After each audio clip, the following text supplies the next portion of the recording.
Hey y'all, it's Melody Stevens coming to you from Texas. I want to talk to you today about moving from the presence of God. During this time, it's easy to find reasons to not read the Bible or spend time with God. And getting out of the presence of God is the wrong idea. It opens the door for the presence of evil. David learned that. So David, who loved the Lord, this is a time when he was not paying attention. He was not in the presence of God. In 2 Samuel 15, 1 through 8 and 12, it talks about the story of Amnon, one of David's sons. So Amnon was lusting after his half-sister Tamar. One of his friends, and you should never have friends like this, told him he just has to have her. Just go ahead and take her. And so Amnon made sure all of the people that normally are around him, because he's a king's son, were removed from the area. He asked David if he could have his sister Tamar fix him something to eat and bring it to him and feed him. And David said yes. And instead of, he wasn't really sick, but he pretended. And then when Tamar got there, he raped her. Yeah, he raped her. Tamar's full brother, Absalom, was so upset about it because David didn't do anything about it. He just left it. He didn't do anything about it at all. But Absalom was so upset about it that he tricked his brother Amnon, and then he killed him. And that's in 2 Samuel. Well, you start reading in 2 Samuel 13, but all of that happened in 2 Samuel 15.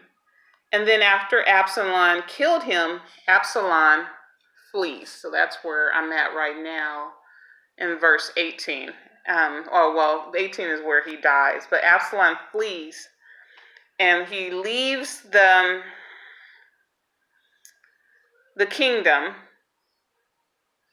but he's pissed off at his father. So, because, David should have taken care of what happened to Tamar. That's his daughter, and he didn't do anything about it. He should have taken care of Amnon the moment he found out about it. But when Amnon left, then David was mourning. Absalom. When Absalom left, then David was mourning Absalom leaving, because David did not take care of Amnon. Absalom rebelled, and he took a lot of David's men with him. In chapter 17, one of the men that he took is Ahithophel, and Ahithophel was David's right-hand man. He had told Absalom in, let's see if we can go to chapter 17, 1. 17, 1.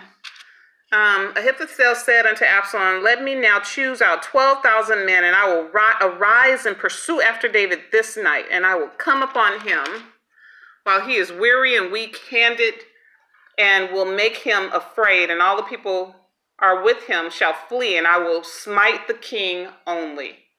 This is what his right-hand man said. But I don't care if David was out of the presence of God. David was still anointed. And you cannot, let me repeat this, because a lot of people think that they have the right to come against, pastors and stuff, reverends. You guys don't have a right. If God put them there, they are still anointed. And Ahithophel had to realize that. And then Ahithophel in chapter 17 dies because he tried to come against God's anointed.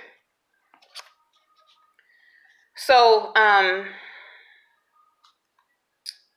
then Absalom, he decided that he had all these people that went with him that were against David.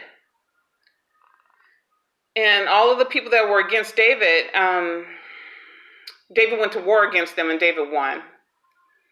But Absalom, he had long, beautiful hair. I guess they thought he was just one handsome man. His hair was very long and beautiful, and he was riding on a horse, and his hair got stuck on the horse, and he hanged himself. And then one of David's new right-hand men, Joab, he actually made sure that Absalom was killed, and David did not want him killed.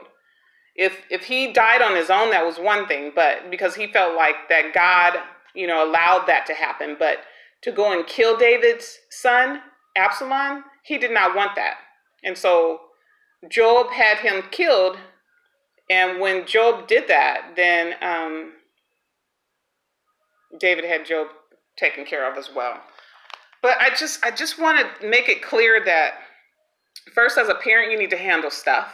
And then second, as a Christian, pray for those pastors and leaders that we think have fallen. Pray for them. Do not speak against them. If you do, repent and come back to God, because it's not good to be out of the presence of God, and it's not good to talk against God's chosen.